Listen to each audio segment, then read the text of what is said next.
almost like that. But yeah, this is a really good time to be looking at shoring up your processes, because really you have to, right? If you're going to do things the same way you did them, to your point, for the last 6 to 12 months, for the next 6 to 12 months, that could be problematic, right? There's even predictions out there that there might not be an interest rate cut, to your point earlier. I don't see any evidence of one personally. There's no inflation numbers that would, to me, tell me there would be an interest rate cut anytime soon. You know what's going to happen if that happens? You're going to have even less confidence in this environment, because there's so many people banking on this interest rate cut thing, which to me is insane. I mean, I'm like, this is all they talk about, is everybody's waiting around for an interest rate cut. I mean, well, what is that going to do for you, right? A quarter point here, a quarter point there, big deal, right? But it's a sentiment thing. It's a confidence thing, and that's really what they're going to be very disappointed, because there's no inflation numbers to dictate that's going to be the case. But you're absolutely right, Aaron. Doing more with less. How do you combat investment compression? Really, you've got to make yourself more visible. I think two things I can say to your points here would be, okay, now's a time where you might have to do more webinars, more demonstrations, more trainings, more just showing off what it is that you do, and having fireside chats and going live more, and having a podcast like this where you talk about your philosophies and you bring on guests. And these are all the things that you should be doing them all the time. But I feel like when there's longer sales cycles and there's investment compression, you're naturally going to have to do more content, and that's going to build more trust, and it's going to allow you to build more assets.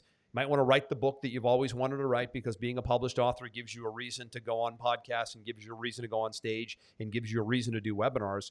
This is a great time to be doing that, especially if you're inside of a slow period where you have more time, right? You might not have more money. Some of you might not have more money. Many do. You might have more time. So what you make up for with time, or what you make up for with money, you do with time, right? Some people are time broke and money broke, right? So what you lack in money, you make up for with time. What you lack in time, you often make up for with money, right? So this is a time where you want to maybe be putting some assets in place. You and I are doing a book project this year, right? Putting assets in place that will serve you in the years ahead.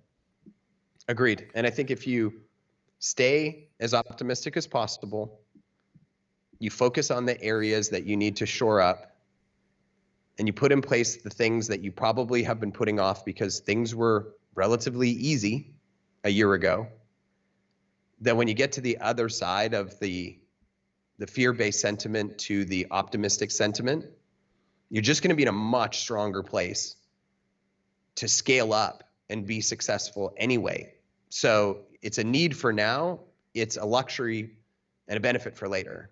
Yeah, and we were talking about staff-oriented things earlier here today too. You have to really look at your team and your staff now as well, right? I mean, this is obviously a time where you say, do I have my A players? Do I have too many C players and A roles? Do I have, right? I mean, looking at staff, looking at costs, right? This is a time to be auditing and analyzing, and you're doing it now in your business. I'm doing it in mine. It's just the nature of the cycles, right?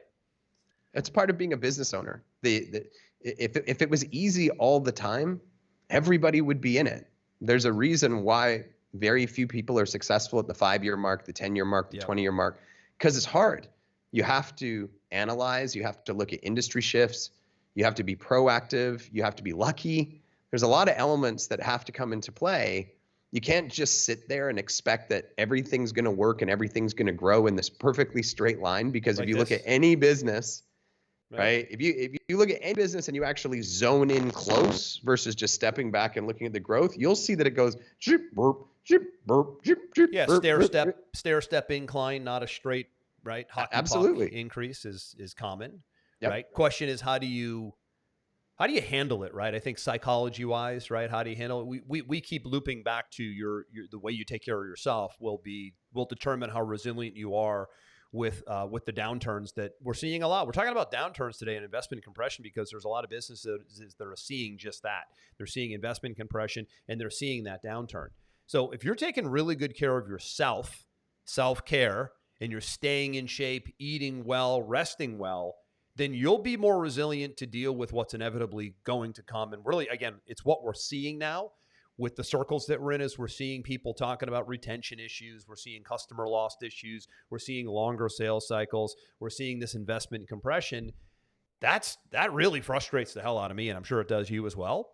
But Yep. I know that I'm resilient to it to some degree because I'm making sure I'm taking care of myself physically, mentally, nutritionally, right? If you let yourself go while your business may be going, you're going to be in a downward compounding spiral, which could get really scary, right? Because you don't want your health to go with it.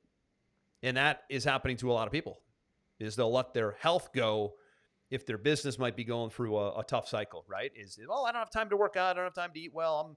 I just need to work, and fix and work. And then all of a sudden you need to fix you and the business at the same time. And that is now because you're fixing you have less time to fix the business, right? So now you're running into that game of playing, how am I going to fix myself and how am I going to fix the business? And ideally what you want to be doing is just staying hyper focused on fixing the business and making the business better and creating all these better processes. But you're going to need energy, and you're going to need sound mind and sound body to pull that off, because really anybody can function when times are great, but it's the true champion that can function when times are not so great.